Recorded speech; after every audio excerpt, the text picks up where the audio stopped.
duty bearers, as long as you're in charge, make sure that your area of expertise, your area or your jurisdiction that you oversee, take care of it, fix whatever the things are there to be fixed, you know. And one of the biggest issues is our healthcare system. And it's been for a long time, unfortunately. And when the finance minister, Honorable Kenneth Ofori-Atta, spoke on Sunday at a press conference, when he mentioned the 5 things that the government was going to basically put precedent to, he mentioned health. And I mean, we're happy about that, but we've heard it before. We've heard it before. And today, and this morning in particular, you know, you and I have been having conversations and just trying to understand where we went wrong with our healthcare system, you know, what the challenges are. Because indeed, there are people within the sub-region who come to Ghana for healthcare treatment. Absolutely. There are our doctors, when they travel abroad, are some of the best that there are. Incredibly, yes. You know, and then we really also have people coming here to be trained, you know, within. So how is it that we have all this talent, all this intellect, all this skill? We had conversations with Dr. Ampoma some time ago, and he was telling about people coming to Ghana to come and get training for, you know, plastic surgery. And I've even seen it myself. You know, my younger sister is a doctor. I've got doctors in my family. My mom's younger brother is a doctor. And the kinds of people they deal with, the kinds of people who are within their purview, you're wondering where are we going wrong? There have been situations where my father-in-law some time ago was not well. He was at the cardiothoracic center at Kolebu. And his neighbor in the room was an Australian. Wow. It's not that he was in Ghana and fell ill. He had actually come from Liberia to come for his treatment, for his surgery. Okay. So you just ask yourself, what are the issues? You know, what are the issues? Yeah, so, you know, we had this situation a few weeks ago where the very much loved and beloved Michael Kekele had an unfortunate demise, you know. Brilliant 13-year-old. Yes, 13-year-old. But Kojo Ajiman, one of our colleagues, had a conversation with his mother. We want to take a look at that, and then we'll come in and have a conversation about the Ghana healthcare system.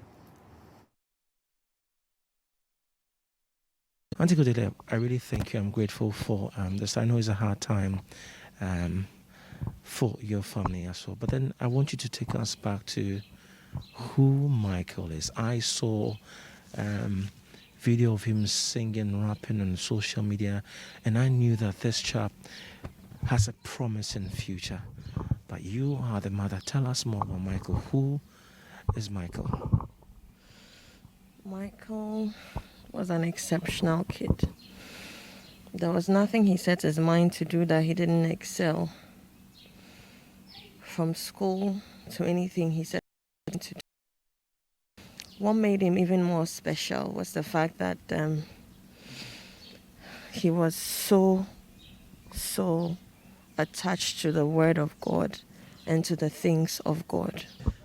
I don't mean to open up healed wounds for you, but then let's talk about when you realized that he has the condition. He had been complaining seriously. And then one morning, he came to my room around 2 a.m. and he said, that was in February, he said, Mommy, my head, Mommy, I don't feel well. I said, Kofi, it's very early. It's at dawn. Can we wait till morning? He said, Mommy, no, I don't feel well. And the next thing I realized, he was throwing up in my room. So I called my brother, Yao, and I said, Yao. So when Yao came to see his condition, he said, Mommy, my head. I feel there's something moving in my head. I didn't know what it was. We took him to the hospital.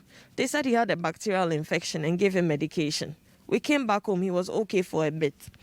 Until I spoke to a friend who is a pediatrician in Police Hospital, Dr. Cyprian Bayw. He said, you know what, we need to bring him in and have a full, thorough check. Dr. Bayw said he had called the neurosurgical department in Kolebu and spoken to Dr. Azuma. Dr. Azuma asked us to come on Thursday. That was Tuesday when he was diagnosed. So he asked us he wrote some labs and said we should have the test done at MDS Lancet on Wednesday and take it to Kolebu on Thursday. So on Wednesday morning, we left the house around 7 on our way to MDS Lancet. My son said he wasn't feeling well, just started throwing up in the car. So I was scared and I called Dr. Bayw. He said he'll call me back. He's calling the neurologist and he'll call me back. We were rushed via ambulance. It was quite a scary situation. We've never sat in an ambulance before. I mean, that's when it dawned on us that this was very serious. And then we got to Kolebu. I remember when we got there at the entrance, when they took the report, the doctors who came to take the report said, we can't admit him. The only thing we have here are chairs. He has a brain issue. We can't put him in a chair. So I said, so what do we do? And then they said, well, the only way we can take him is if the ambulance will leave the stretcher for him to be on the stretcher. So I turned and I looked at the ambulance driver and I said, please, I beg you, if you can leave the stretcher. And he said, no problem. So he left the stretcher, and that was how come we got Michael.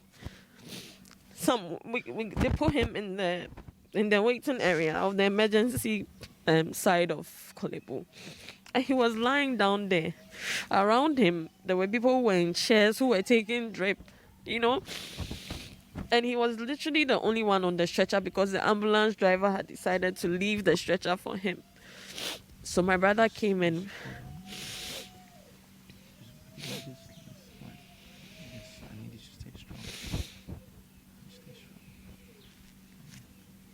We got to Kolebu around 11 a.m. and they finally got us a space in the emergency place around 3 p.m. That was 2 hours. Yeah. It's more than that. About 4 hours. They wheeled him into theater. So he had his first surgery on the 25th of March. 25th of March. And they took him into theater around 6 p.m. And he came back out around, I think. All right, so the report is quite extensive. And later on, she makes a statement and she says, the doctors did not fail me. The system failed me. Now, we've been joined by Dr. Titus Bayw, who is the Deputy General Secretary of the Ghana Medical Association and also a consultant obs and gynae lecturer with the UGMS, that's the University of Ghana Medical School. Good morning, Doc. Good morning. Good morning. You're welcome. Thank you. Yeah. So, what's wrong with our healthcare system? I'm hearing her say something. She describes the moment they arrive at the hospital within the ambulance. There's no stretcher. I thought hospitals should have stretchers in abundance. Okay. Well, thank you for having me. And that's a very chilling story. I should start by expressing my deepest condolences to the family. And then may the soul of Michael rest in perfect peace.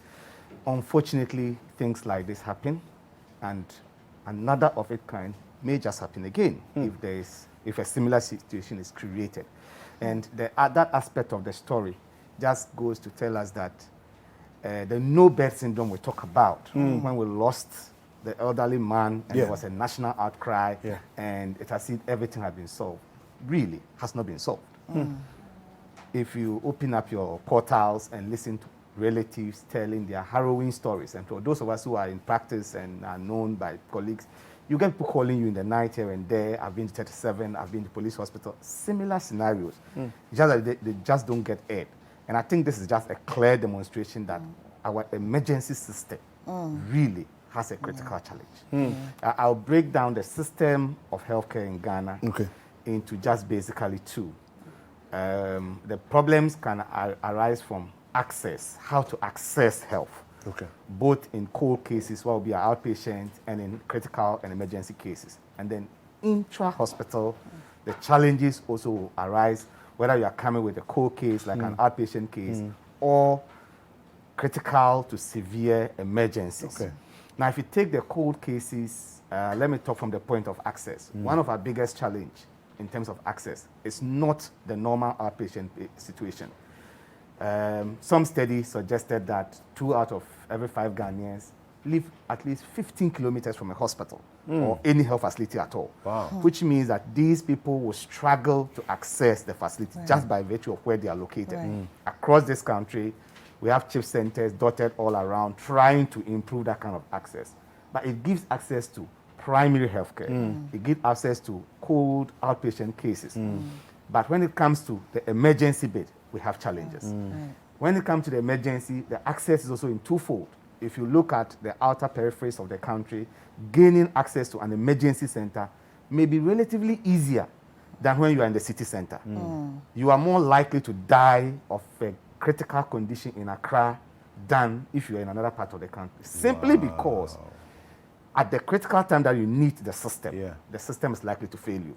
Because we have simply getting access to be seen by the doctor itself becomes a challenge. And transportation challenges will come in, the no-bed syndrome will come in, all of those things will come in. I must admit that the ambulance service has helped significantly by the ambulances that came in. That has limited a bit the challenge of accessing the facility. But there's still a lot of room for improvement there. And I think as a nation, we need to prioritize in terms of the access, how we want to go around it. We simply cannot have the type of Kolebu in every part of the country. We cannot have the neuro services in every part of the country. And I think no country has that. So if you have that challenge, you need to have a way of being able to mobilize people quickly to your centers of excellence. And that's where the ambulance service will come in. And it's surprising that a country like ours till today, we don't have a standing air ambulance system. Because imagine somebody from my village in Lambuse in the Upper West region who needs and had been involved in an RTA and needs a neuro service. How's that person going to get here?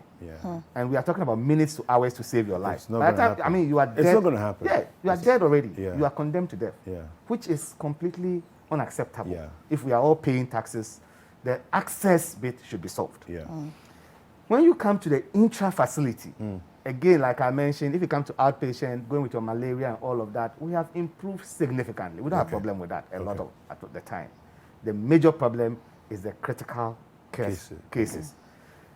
The outpatient things are not likely to kill you. But what is likely to kill you is the critical cases. And that's why we are having problems. The total number of ICU beds we have, high dependency units we have. As an obstetrician, I'll tell you, a lot of maternal deaths can be avoided if we have increased access to ICU services. If you have increased access to dialysis.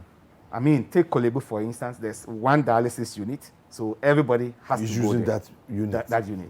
So I have an obstetrician who has bled, a woman who has bled, needing dialysis. She has to join the general pool in waiting for access to a machine.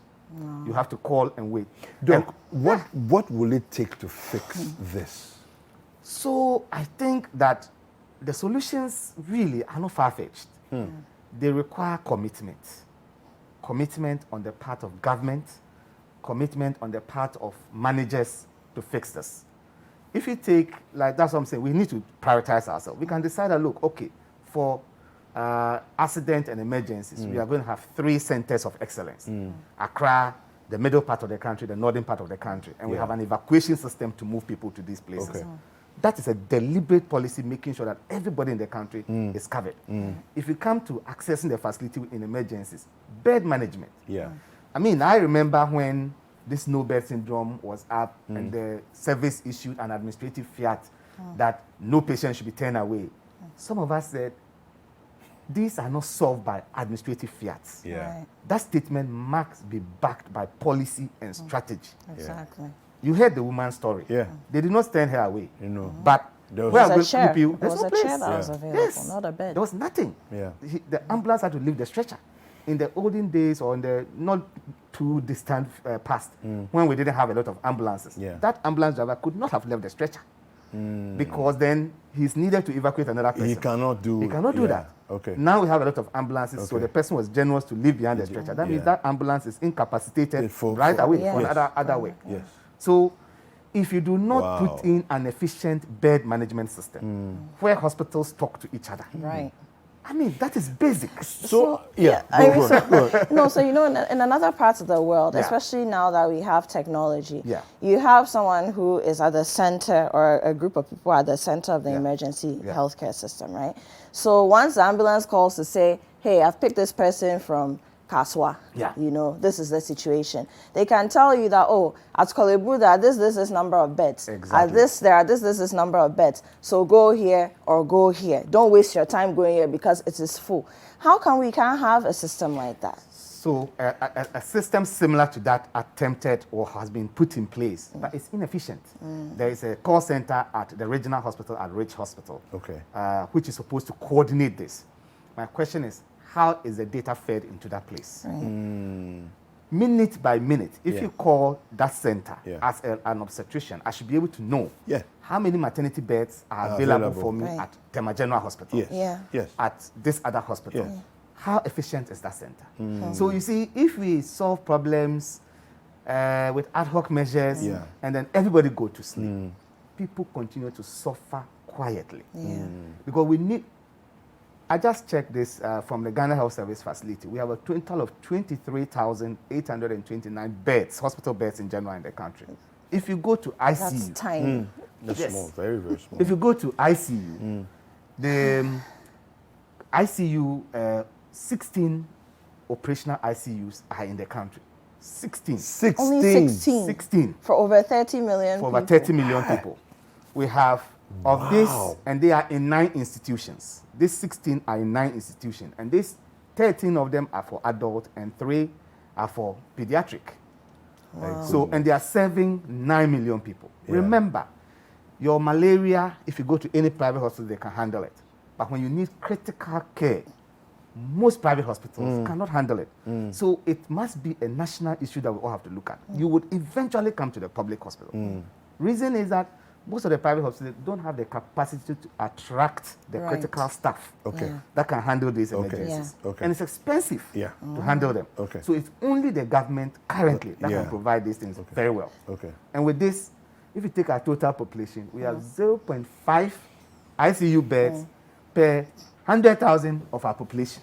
So So in order to say, so every 200,000 people are depending on one bed. ICU bed. And remember, That's desperate. that is what the situation is. And this is a recent publication in February this year. Okay. Now, Doc, so that brings me to my next question. Yes. So we just made a critical distinction between the capacity of the private facilities versus the public facilities. Now, a lot of people who have some purchasing power, right, would typically go to a private hospital because they feel like the access that we've spoken about is more visual. You can actually access a private facility. So day in, day out, the person who has money to spend, who can afford private insurance, whose company is paying for insurance for them, is going to a private facility and not the public facility. True. So the public facility is not amassing a pool of money or revenue, right? Because you're a person who can't afford the private is going for even a case that doesn't need to go to Kolebu or to Accra Regional Hospital is going there because that's where they feel they can afford or they'll be catered to. So how are we making money? So first of all, the public institutions, because I know that, and you can correct me if I'm wrong, yes, the government steps in, but the institutions are also trying to raise revenue on their own. But how? When even your day-to-day turnover is not that great. Well, so that goes into health financing, and that's a very complex situation. By design, our public health institutions are not designed to make profits. So it's a social service. So by design, they are not supposed to even be making profit. If they are able to declare some surplus, well, that is a blessing. But Isn't that problematic, though? it is, but that is where we are. You see, in other parts of the world, health has been capitalized. So if there's efficient insurance system and you pay well for the service that you render.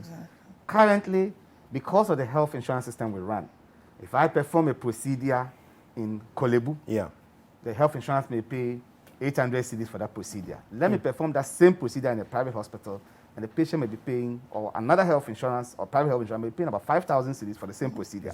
How do you expect Kolebu to amass enough wealth to resource itself? Especially knowing that even that 800 cedis is not covering the full cost of the surgery. So if we are subsidizing it and we are doing that, or we are capping it with the health insurance, then it means we must deliberately invest in the system. If you say it's a social service, then it's not by lip service. You must invest in the system. And why I'm saying it's critical is because the person attending that private hospital does not know and is not thinking about it that in critical emergency, you go to that public hospital which has nothing to offer you Exactly. because we have all refused to invest in it. Yeah. So people sit down and think, this is not really my case. If I'm not well, I'll just walk into that private hospital or this other place. Even those who intend to fly out, sometimes we need to stabilize before you can fly out. Okay. So solving the emergency system, healthcare system, yeah. is important to all of us. And if you watch the Home Office report from the UK and other international organizations, the report they give about the emergency system here, it's not very good. Okay. Our healthcare system is way better than a lot of our counterparts in the South region. There's no doubt about that in terms of the quality of staff, even the quality of service we offer. But our emergency systems, we need to work on that. And that one equalizes all of us. Doesn't matter how much money you have. If you need an ICU bed, you need it. And if it's not available, it's not available. Yeah. If you come to the ICU, we have 4 beds and there's somebody on it, you can be whoever. The ethics of the profession will not permit me to disconnect that ventilator and put it on you. Nobody can do that. Yeah.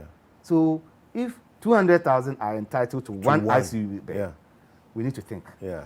No, this is desperate. I mean, it's a very critical situation. is. So let me ask, as part of the critical care, you need defibrillators. Yes. On another report, Dr. Abdullah Hadi, who also took care of Michael, was saying that we don't have enough defibrillators. Automatic, what they call it, AEDs. Automatic. So it's a lot of manual resuscitation. What's going on with that too? Well, so it's all about investment. Like I'm saying, if you go into other places, defibrillators are even at lorry stations. Yeah. They are hanged all around. Yeah, they are. So if somebody collapses, the person without a pulse, you can shock the person to restart the heart's electrical activity.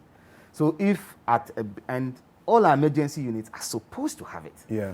I mean, if people are having it in the streets, how much more in the hospital? Yeah. And in the hospital, defibrillators really should not be only at the emergency. They should be on every ward, every block. Yeah. Because if you look at the speed with which you have to use it, if the electrical activity of the heart stops, and you now have to jump from or move from the first floor to the 6th floor to get a defibrillator and come back, it will be too late. And then maybe the elevator is not working. It's not working. You have to go up the stairs. By the time you get back, it's too late. So these are basic things that should be available everywhere. But I'm going to say that I think it's years of lack of sufficient investment in the health center. Okay.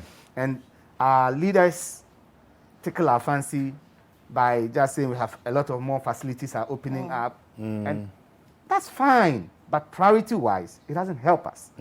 If you're opening up more facilities, what is the caliber of facilities that you're opening up? Yeah. How equitable is it allowing access to healthcare? If you have plenty health chief centers and people salute you, you have district hospitals and people salute you, and within that entire district, a cesarean section cannot be performed if it is needed. Yeah. And a patient can also not be evacuated to the nearest place if that is necessary, then what have you done?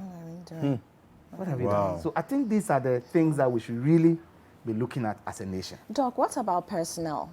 I mean, we started off by saying that, look, our healthcare professionals in Ghana are some of the most respected worldwide, even though our system is problematic, right? But do we have enough, say, emergency personnel, from your ENT to your triage nurses, and I mean, do we have enough? And even specialists, you know, are we training enough neurosurgeons, for example, and all the other specialties that we need to be paying attention to? Do we have enough? We certainly do not.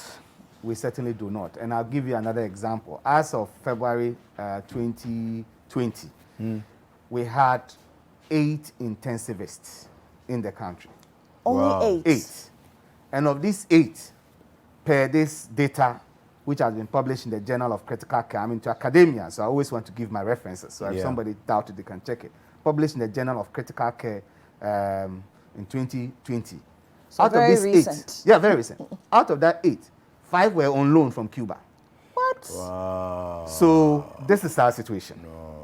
Wow. This is our situation. And so, I mean, at the risk of being misquoted, at some point when I heard that government was going to build 111 hospitals, and I said that it's very good, we welcome it, but to back that, we should see a deliberate attempt at creating the human resource needed. And I was misquoted as saying that we didn't want the hospitals.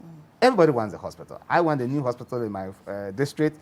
A lot of people want that hospital.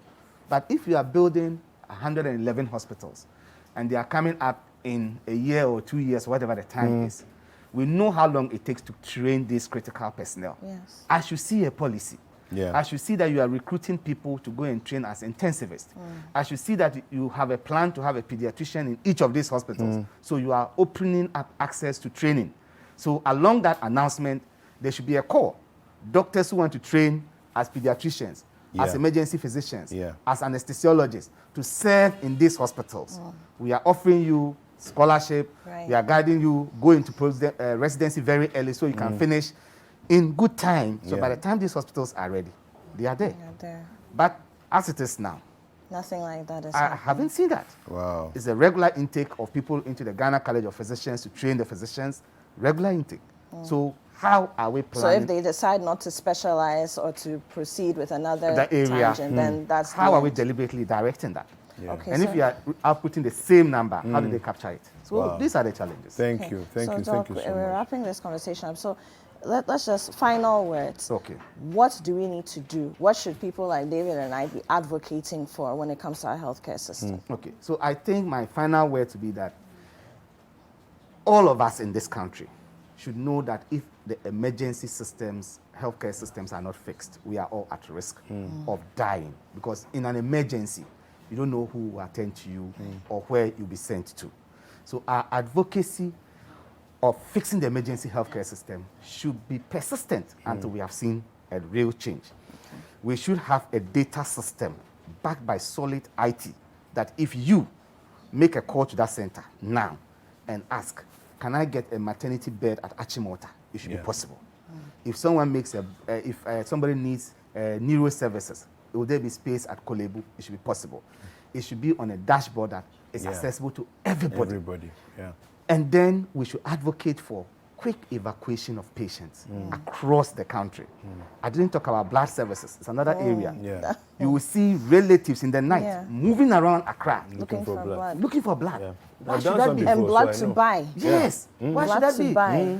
I mean, these are simple things that IT should solve. Yeah. Somebody should just, at the click of a button, say, okay, look, we have 4 units of O positive blood at 37. We have 0 at Kolebu. You can get 2 there. So I think these are the things we should be advocating for, and we should continue till the system is fixed. Then we can all feel safer. All right. Okay. Thank you so much. We've been speaking to Dr.